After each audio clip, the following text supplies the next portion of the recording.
Assalamualaikum warahmatullahi wabarakatuh. My name is Aisyah Salma. This time I would like to do interpreting of Dr. Willy Runandia's speech in his webinar titled Improving Language Proficiency via Extensive Reading and Listening. For information, I would like to address that saya will refer to Dr. Willy Runandia and Anda will refer to the audiences. Membaca dan mendengarkan adalah baik untuk Anda para guru dan juga untuk siswa Anda. Membaca ekstensif mungkin adalah cara terbaik untuk membantu siswa kita memperoleh dan juga mempertahankan bahasa mereka. Intinya ada dua hal yang ingin saya bagikan kepada Anda. Yang pertama adalah apa dan mengapa kita membaca dan mendengarkan ekstensif, teori dan penelitian yang mendukungnya. Dan yang kedua, saya ingin berbagi dengan Anda beberapa aplikasi potensial untuk membaca dan mendengarkan ekstensif dalam pengajaran bahasa. Setelah itu ada diskusi, yaitu pertanyaan dan jawaban yang Rob dan saya akan bahas di akhir presentasi hari ini. Mari kita mulai. Yang pertama adalah teori dan penelitian, apa dan mengapa. Kita mulai dari apa dulu. Apa itu membaca dan mendengarkan ekstensif? Saya akan menjelaskan membaca dan mendengarkan ekstensif dengan cara yang berbeda dari apa yang biasanya kita pahami. Ketika kita mengajar membaca dan mendengarkan, dalam membaca dan mendengarkan ekstensif berarti membaca dan mendengarkan untuk kesenangan dan rekreasi. Seringnya bukan hal-hal seperti pelajaran mendengarkan atau pelajaran membaca. Jadi kata kunci yang diingat adalah sesuatu yang menyenangkan untuk rekreasi dan baik untuk siswa. Yang kedua, ketika siswa membaca dan mendengarkan, mereka biasa melakukannya untuk mendapatkan ide-ide umum. Jika mereka mau, mereka dapat mengingat beberapa detail, tetapi dalam membaca dan mendengarkan ekstensif, mereka tidak harus melakukannya.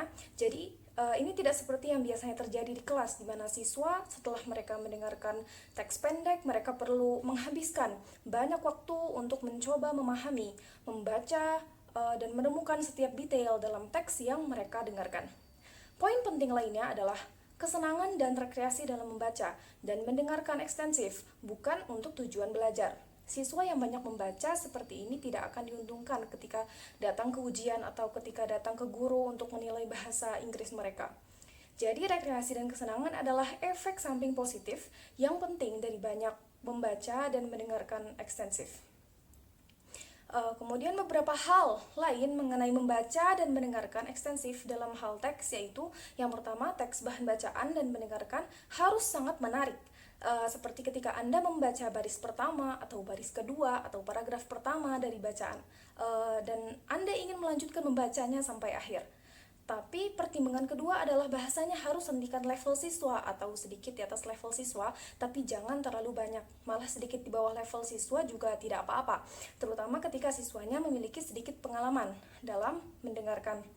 Yang ketiga, poin penting lainnya adalah tidak seperti pelajaran membaca dan mendengarkan yang biasa kita lakukan, membaca dan mendengarkan ekstensif sangat berpusat pada siswa. Kita ingin memberdayakan, membuat pilihan, memberi mereka fleksibilitas dan kebebasan untuk memilih apa yang ingin mereka baca dan dengarkan.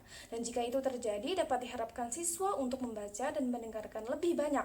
Dan pada akhirnya kita dapat melihat siswa membaca dan mendengarkan.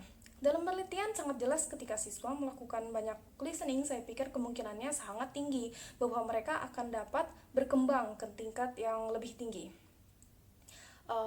Izinkan saya melanjutkan sedikit. Ini adalah salah satu kutipan yang pernah saya lihat dalam literatur profesional yang tidak saya ingat. Tapi apa yang peneliti katakan adalah bahwa input bahasa melalui mendengarkan dan membaca adalah sine qua non dari pembelajaran bahasa. Sine qua non artinya prasyarat. Prasyarat tanpa masukan yang cukup yang menurut saya tidak meningkatkan bahasa mereka. Dan masukan ini biasanya datang dalam bentuk membaca dan mendengarkan. Dengan kata lain, kita dapat memperoleh bahasa dari membaca dan mendengarkan. Dan jika kita mendengarkan dan membaca secara teratur, saya pikir kemungkinannya lebih tinggi bahwa kita akan dapat mengembangkan kecakapan bahasa secara keseluruhan ke level yang lebih tinggi. Izinkan saya mengambil satu langkah lebih jauh dan melihat apa yang sebenarnya diperoleh siswa dari melakukan banyak membaca dan mendengar. Ada 3 manfaat utama. Yang pertama jelas adalah manfaat linguistik.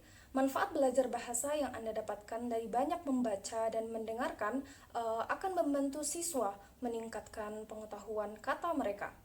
Pengetahuan kosakata mereka adalah salah satu prediktor terpenting dari kemampuan seseorang untuk berbicara dan menulis, dan tanpa kosakata yang cukup sangat sulit bagi Anda untuk membaca, memahami, dan menggunakan bahasa untuk tujuan komunikatif. Tata bahasa Anda juga akan cenderung meningkat.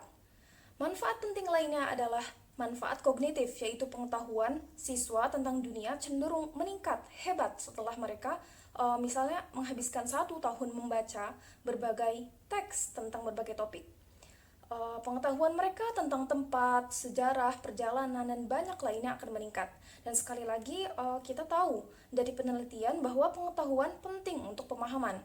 Tidak mungkin bagi Anda untuk memahami sepotong teks yang ditulis dalam konteks tertentu kecuali Anda mengetahui konteksnya. Kecuali Anda mengetahui topiknya dengan baik, dan dua kombinasi ini yaitu pengetahuan kata dan pengetahuan dunia akan membantu siswa dalam berpikir mengenai bacaan dan mendengarkan mereka dan juga dalam menanggapi pertanyaan mengenai pemahaman penting.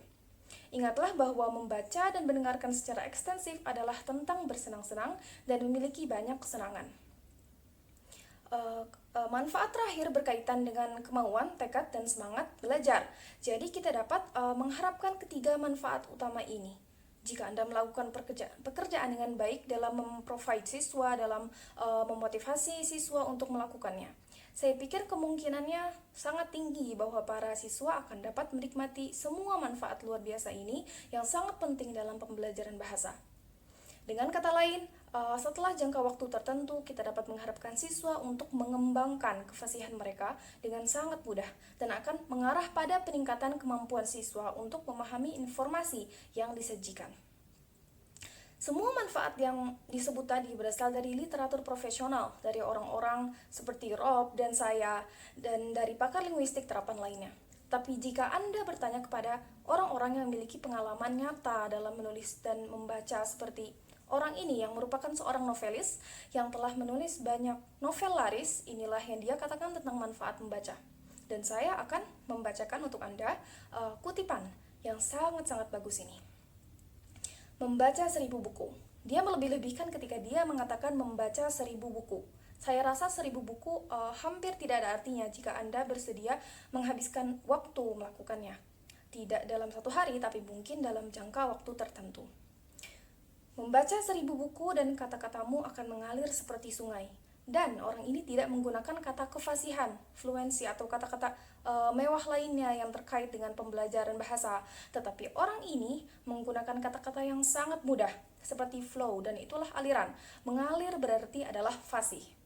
Hadirin sekalian, selain untuk meningkatkan kelancaran dan pemahaman, sekali lagi ada sesuatu yang saya alami sendiri dan saya lihat dari literatur profesional serta dari percakapan saya dengan banyak guru di daerah dan di berbagai tempat lain. Siswa yang telah menjadi pembaca yang fasih setelah banyak membaca dan mendengarkan, keterampilan menulis mereka menjadi lebih tinggi, lebih baik. Hal yang sama juga terjadi pada mendengarkan. Kemampuan mendengarkannya kemungkinan besar menjadi lebih baik dan lebih canggih. Dari melakukan listening secara teratur, Anda mengembangkan kemampuan untuk mengucapkan kata-kata dengan jelas dan akurat. Jadi ada banyak manfaat terkait dengan membaca dan mendengarkan ekstensif. Sekarang izinkan saya menunjukkan perkataan salah satu orang besar dalam dunia bahasa, yaitu Stephen Krashen. Dia mengatakan hubungan mengenai membaca dan menulis. Ini yang dia katakan. Ketika cukup banyak membaca, izinkan saya mengatakannya sekali lagi, ketika cukup membaca dilakukan, cukup membaca tidak berarti membaca 1 minggu penuh, namun berarti membaca banyak bahan selama periode waktu tertentu. Maka semua kemampuan mengenai struktur gramatikal yang diperlukan akan secara otomatis didapat. Saya pikir ini adalah sesuatu yang kita semua perlu ingat, bahwa jika Anda ingin membantu siswa Anda untuk menulis lebih baik, menulis dengan baik, maka saya pikir langkah pertama yang perlu Anda lakukan adalah menyediakan siswa dengan cukup membaca. Bagaimana dengan hubungan antara berbicara dan mendengarkan?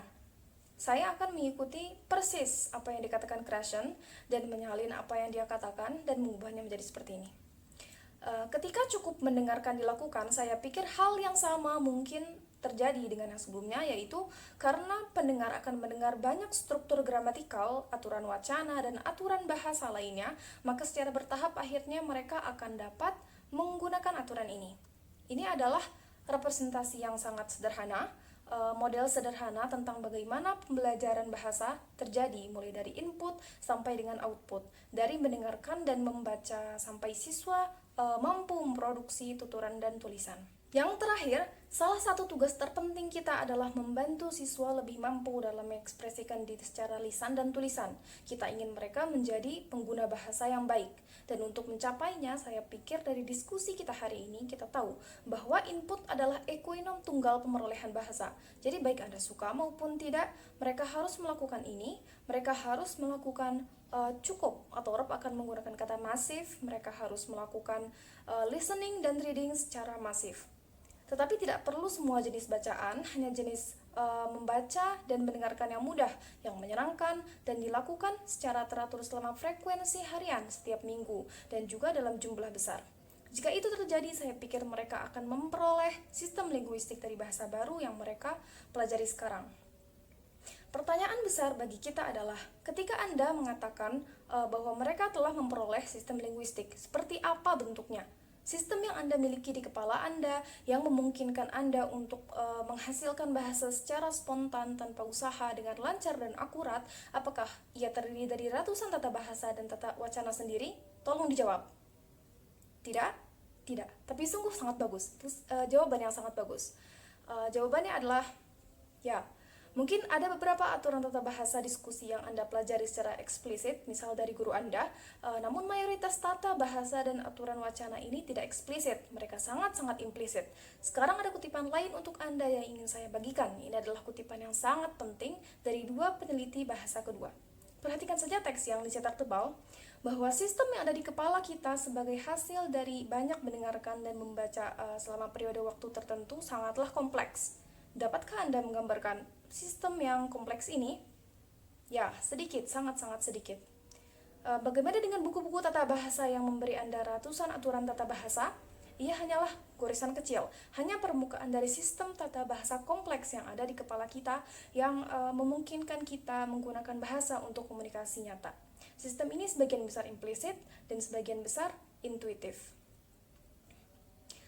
That was all from me. Thank you for your attention. Wassalamualaikum warahmatullahi wabarakatuh.